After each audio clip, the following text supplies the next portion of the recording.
Muy bien, estamos con el arquitecto Arturo Yep Abanto, decano nacional del Colegio de Arquitectos del Perú.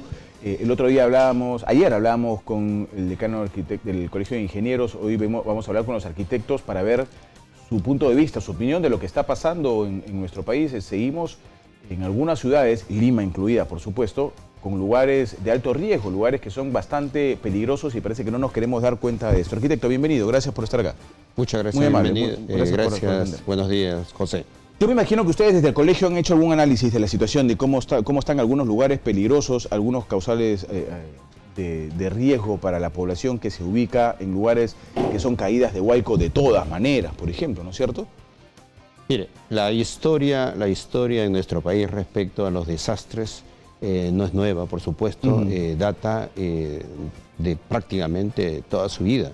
Lo que ocurre es que hoy los medios de comunicación están permitiendo conocer lo que está pasando al interior del país. Pero sabemos nosotros que en todos los años, cuando se producen estas lluvias intensas, se produce algún deslizamiento de tierra, en cualquier quebrada del país, en cualquier cuenca, ¿no? Y con daños, pues, obviamente a la población, a las personas, a la infraestructura. Permítame un segundo, arquitecto, por favor, perdóname que lo interrumpa. Voy a hacer un paréntesis. Y estábamos un poco conversando sobre este hecho histórico que ustedes han tomado en cuenta también, de los desastres que son cíclicos porque son naturales, ¿no es cierto? Ocurre aquí en la China, en la Conchinchina, ocurre en todos lados. Lo que pasa es que aquí en el Perú no se toma en cuenta. Parece que no queremos hacer caso a la historia, arquitecto. Sí, efectivamente, yo le decía que todos los años en nuestro país estamos susceptibles a los derrumbes por esa combinación que tenemos, lluvias intensas, sabemos que concentradas en el verano, pero también los movimientos sísmicos. Esa suerte de combinación hace que nuestro territorio sean territorios muy dinámicos y entonces en cualquier parte del país siempre va a ocurrir una ocurrencia. Hoy lo que estamos viviendo, como sucedió hace un par de años, en donde se concentra la lluvia, que ahora el indicador por el cambio climático es ligeramente un poco más intensa, sale del promedio. Cada vez que llega este nubarrón a una determinada zona y suelta ese chubasco y nos refleja las debilidades que tenemos. ¿Cuáles debilidades? Las debilidades de la falta de planificación territorial, las debilidades de falta de planificación urbana, las debilidades de ausencia de ordenamiento territorial, porque estas viviendas que se van ubicando en las zonas de riesgo, pues se han ubicado no este último verano, por favor. Entonces se han ubicado durante varios años, decenas de años, y nadie les ha dado ninguna advertencia. Es más, todo nuestro sistema ha ido hacia que se vayan consolidando. Se le da título de propiedad, se hace infraestructura, se le da iluminación. Pero ¿quién le dijo? Se pone coliseo, se pone posta médica. Entonces, ¿y quién les dijo, por favor, acá hay un proceso de reubicación? En nuestro país no tenemos cultura de reubicación. Ya deberíamos empezar con ese proceso porque nadie puede negar que hay zonas de riesgo. Lo que ha sucedido en Moquegua, de que una sede del Poder Judicial esté afectada por la erosión del río, oigan, ¿dónde estuvieron los ingenieros, los profesionales que debieran advertir que esa es una zona de riesgo, que no podían hacer una edificación en la zona de la ribera del río? Hay una zona de protección, una ley que establece cuál es la zona que no debe tocarse y debe destinarse obviamente a la protección, al acondicionamiento, a la defensa. ¿Cómo se les ocurre que el Estado va a invertir ahí recursos públicos para hacer una edificación? Eso no tiene sentido. Entonces, de nuevo regreso a la ausencia de planificación. Pero otra vez mostramos las debilidades del Estado. ¿Dónde está el CEPLAN? El Centro de Planeamiento Estratégico. ¿Dónde están sus lineamientos? ¿Todavía existe? El Estado existe, pero ya todos sabemos, con una visión académica, parece que con una visión romántica. No, por favor, ¿dónde están sus recomendaciones? ¿Por qué nadie conoce las recomendaciones del CEPLAN? Respecto al tema de riesgo. ¿Alguna vez han salido las autoridades del CEPLAN para decir frente a este tema qué debemos hacer? Yo los invito a ustedes que busquen la historia de los medios de comunicación para ver si alguna vez se pronunció. Y es el órgano asesor del gobierno nacional, es el órgano asesor del presidente de la República, del presidente del Consejo de Ministros, y no sabemos nada. Entonces, no, ahora, es que acá usted habla de que no tenemos cultura, arquitecto, ni de planificadores, ni de prevención, que son cosas claras, ¿no es cierto? El otro día el presidente decía, se ha planificado mal. No es cierto, señor presidente, no se ha planificado mal. No se ha planificado. No se ha planificado. Y es que vale la pena señalar, cuando hablamos de planificación parece que hablamos de conceptos distintos. El presidente habla de planificación económica, los arquitectos hablamos de planificación territorial. ¿Cuál es el tema? ¿Cuál es el tema que le corresponde cuando hablamos de planificación de ciudades? Planificación territorial. Y allá el presidente no está debidamente asesorado por los especialistas del caso que le tienen que decir que la prevención al riesgo, la forma de mitigar el riesgo es trabajando en el ordenamiento territorial, trabajando en obras que se conoce de mitigación y que va a implicar de todas maneras reubicación de poblaciones. Eso no podemos discutirlo, pero en vez de ayudar a consolidarse esas edificaciones en zonas de riesgo, lo que hay que hacer es trabajo de reubicación antes de que se consoliden. El tema es por qué otros países tienen esa capacidad para visualizar y en nuestro país no. Es que no entendemos que la planificación territorial es un aspecto importante, especialmente después del periodo de emergencia. Y ni siquiera queremos entender que eso nos hace ahorrar un montón, arquitecto. Claro, mire, cuando se produjo el impacto del Niño Costero, nosotros invitamos a los planificadores, a los arquitectos chilenos para que nos digan cómo encararon la reconstrucción. Y lo primero que nos dijeron, mire, si el reto es de reconstrucción, lo que tenemos que hacer son planes maestros de reconstrucción. Y si son muy rápidos y cumplieron la meta de la reconstrucción en términos de infraestructura y en términos de vivienda, porque se repusieron la vivienda a los damnificados. Obviamente hicieron una metodología similar acá de identificar quiénes fueron los damnificados y a cada cual, de acuerdo a la naturaleza de su problema, si eran posesionarios, si eran propietarios, se le daba la solución adecuada y resolvieron su problema. Oiga, acá en 2 años ni siquiera hemos hecho la planificación. Recién les tengo que decir, buena noticia, mala noticia, pero recién a fines del año 2018 ha salido la licitación para elaborar los planes de acondicionamiento territorial y los planes de desarrollo urbano de las localidades afectadas por el Niño Costero. ¿Y cómo se ha ido trabajando entonces? Es que hubo justamente una desorientación. Pero no era reconstrucción con cambio. Sí, es que la autoridad de la reconstrucción con cambio entendió que la planificación de la reconstrucción empieza asignando recursos a las diferentes entidades, entiéndase gobiernos regionales y municipalidades, pero y estas entidades que hacen con el dinero. No, seguramente se tenía que entregar, arquitecto. En eso creo que no hay duda. Sí. Se tenía que entregar a las municipalidades y a los gobernadores regionales también. Correcto, Lo que se tenía que tener claro era, a ver, si se crea una institución especial en algo, es porque tiene que estar a la cabeza. Y si yo tengo que designar recursos, como yo soy el que estoy a la cabeza, yo tengo que decirte, este recurso que tú estás pidiendo tiene esta política por si acaso, ¿ah? O sea, no me vayas a hacer pista en el lugar que es peligroso, donde ya se destruyó porque era el cauce de un río, por el amor de Dios, no me vuelvas a hacer pista ahí. Para eso te doy. Hay que hacer un cambio. ¿Dónde va a ir esa plata? ¿Dónde? Y se supone que tú estás a la cabeza para eso, ¿no? Y es que justamente lo que debió haberse hecho desde un principio es la planificación territorial. Eso debió hacerse en el año 2017 y no hacerse la convocatoria en octubre, noviembre del 2018. 2 años después, los resultados de esos planes, de acuerdo a los términos de referencia contratados, recién los vamos a ver en mayo y junio. Entonces ahí me preocupa lo que ya se avanzó, sea poco o mediano. Es cierto. Porque si tú avanzas sin plan, ¿qué vas a hacer? Lo mismo. Es cierto. ¿Dónde está el cambio? Porque, mire, y una de las obras importantes que hoy se tiene que incorporar en toda la nueva infraestructura es que tiene que incorporarse el drenaje pluvial. Porque si bien es verdad, toda la historia en nuestro país es que en la zona costera no llueve, estamos viendo que periódicamente sí llueve. Pero ya está pagando Chiclayo ahorita, arquitecto. Claro, exactamente. La está pagando Chiclayo. Nuevamente está viviendo lo mismo.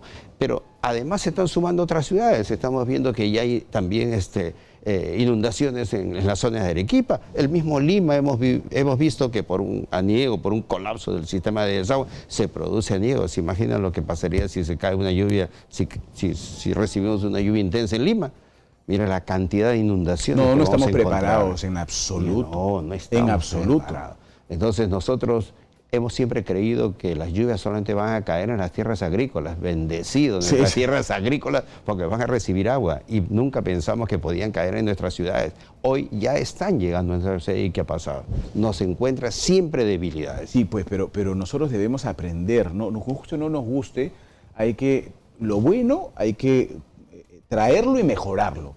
Y hay países, y ustedes lo saben, arquitecto, me imagino yo en el Colegio de Arquitectos, por eso es que invitan a la gente de Chile, y seguro en algún momento lo harán en Ecuador, pero yo me acuerdo cuando estábamos nosotros sufriendo con las lluvias del Niño Costero, en Ecuador estaban bendecidos por las lluvias del Niño Costero, porque se habían preparado y esas lluvias no significaban, como en el caso nuestro, malas noticias, al contrario, significaba buenas noticias, llegaba agua que necesitan para el momento de sequía en los lugares agrícolas y podía guardarse esa agua. Aquí sufríamos porque llegaba agua. Mire, interesante lo que comenta, porque efectivamente también nosotros invitamos a los ingenieros ecuatorianos para que nos expliquen lo que hicieron respecto al ordenamiento territorial. Y es que la planificación también se hace sobre los recursos hídricos, como lo hacen en Argentina, como lo hacen en Ecuador. Hay un momento que hay una gran cantidad de agua que llega y eso se dirige hacia las zonas que necesitan agua o se almacena y se utiliza cuando no hay agua. Esa planificación es de recursos hídricos, pero acá no estamos acostumbrados a hacer planificación de recursos hídricos. De nada, entonces, ni hídricos. Entonces ni también nada. nos mostró unas debilidades. Y mira, pero también tengo que reconocer que cuando hace poco estuve en el Ecuador, ¿no? Allá en el Ecuador ha salido una ley de ordenamiento territorial, está regulado por el gobierno nacional. Y esa ley de ordenamiento territorial además ha creado una superintendencia nacional de ordenamiento territorial. Y ellos me han reconocido que los profesionales peruanos han ido al Ecuador para conocer toda esa experiencia de implementación que los ecuatorianos han montado. Esperemos que esas lecciones las hayan aprendido, pero hasta ahora no vemos respuestas. Y que las apliquen, ¿no? Que las apliquen. Esto me hace recordar la urgencia de que en nuestro país tengamos una ley de ordenamiento territorial, así una ley también de gestión del suelo y una superintendencia que verifique, que supervise que los gobiernos regionales y los gobiernos municipales están cumpliendo con tener planes territoriales a nivel regional, a nivel provincial, a nivel urbano. Eso es esencial, pero mientras nadie lo vigila, no pasa nada. Pues allá se ha creado la superintendencia y que está detrás de cada uno de los organismos regionales.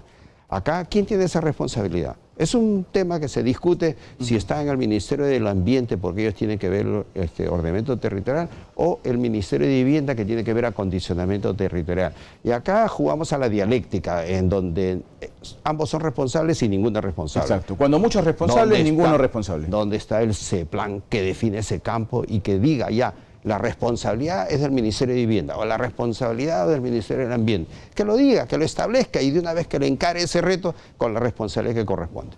Ahora, otra cosa que me gustaría hablar con usted, ya que estamos hablando de planeamiento de obras y todo eso, ¿por qué siempre terminan nuestras obras quedando chicas y cortas? Hablo, por ejemplo, de los puentes.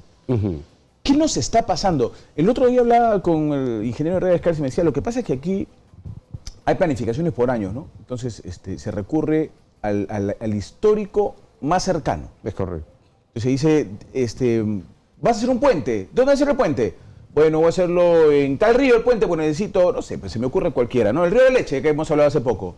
En la Libertad. Ah, ya, ok. ¿Y cuánto tiene que tener ese puente? Bueno, ese puente tiene que tener, según la historia, nos puede venir un crecimiento que ocurrió hace 150 años y el puente necesitaría tener 60 metros, ya, eso es hace 150 años, ¿no? ¿Y ahorita qué necesitas? Bueno, ahorita no, pues ahorita necesito 40. Ya, hazlo de 40, porque de acá a 150 años, hermano, que ocurra, otro lo resolverá. ¿Qué manera tan absurda de pensar es esa? No, y además con un sistema perverso, porque ¿cómo se originan los proyectos de inversión que el Estado impulsa? A través de un perfil de inversión, se contrata a un consultor económico que no necesariamente es un especialista en gestión de riesgo, y entonces el consultor económico utiliza, como usted lo ha señalado, los antecedentes históricos de la lluvia, o de repente un puente similar a donde se construyó en otro sitio, o la autoridad le recomendó este puente me gusta y yo quisiera que se haga uno así, y de alguna forma lo sustenta en el estudio. Pero se ha incorporado el concepto de gestión riesgo. Esa cultura de gestión de riesgo no se ha incorporado. La gestión de riesgo es algo así como la seguridad sísmica que hacen los ingenieros. Frente a eventual sismo, yo le aumento los grados y tengo que preparar una estructura para un sismo de mayor intensidad. Eso es lo que nos enseña la gestión de riesgo. Entonces, si está calculado de que hay un número de una pluviosidad determinada, tú tienes que pensar en la posibilidad de que esa pluviosidad sea más alta. Y entonces diseñas para un área mayor. En todas partes, cuando se hacen los puentes, incluso se plantean puentes que suben la altura, ¿no? Por un tema de precaución. Exacto. Acá, por un tema eso no es de estética, economía, por si acaso, ¿no? Sí, otros dicen, acá no, acá, mira, es simplemente apoyado a nivel, no has estudiado si es suficiente, el gálibo o la altura que tienes que poner en la parte baja. No, simplemente es el más económico, el que se hace más rápido. Es más, cuando se estudia dónde se ubican los puentes, se lo digo porque alguna vez he discutido, Bueno, busquemos el lugar más angosto del río. Entonces, miren, acá está más angosto, pero el río tiene un caudal que es igual en todo su frente, pero se encuentra en el lugar más angosto, y si ahí le ponemos un poco de contrafuerte, achicamos la luz y ponemos el puente. Oiga, por favor. ¿Creen que la naturaleza no le va a decir, hey, un ratito, ese es mi sitio? ¿Dónde está la lógica, digamos, del diseño de ingeniería, de la seguridad? ¿No? La verdad, acá se han manejado las cosas muy simplistas. Yo sí creo que toda la generación de profesionales necesita un reciclaje. La verdad, sí creo. Se tienen que actualizar en conocimiento. Probablemente hemos llegado al punto en donde los profesionales como que no nos está faltando experiencia del mundo, ¿no? Para dominar el tema del concepto de riesgo. Aquí de repente ha faltado tener algún huracán, un tifón para darnos cuenta que tenemos que pensar en otras condiciones, ¿no? Las lluvias hoy ya nos están enseñando. Gracias a Dios el camino. eso no nos choca, no nos toca, ¿no? Gracias a Dios. Gracias a Dios. Pero sí es necesario un reciclaje de todos los profesionales en general, y por eso nosotros los arquitectos estamos creyendo que necesitaríamos una suerte de actualización profesional, y eso tiene que ver con todas las especialidades, porque no porque ya tienes un título que lo obtienes a los 20 y tantos años, y sin actualizarse no puedes mantenerte en vigencia. Tienes que tener un reciclaje permanente y demostrar que tienes la habilidad para responder. Y ahí la responsabilidad también del Estado de contar con profesionales. No, déjense de esas ligerezas de que pueden ser reemplazados por personas que no tienen la correspondiente competencia profesional. Eso tienen que dejarse de lado. No, eso trae consecuencias. Sí. Arquitecto, muchas gracias. Muy amable. Gracias por haber estado con nosotros.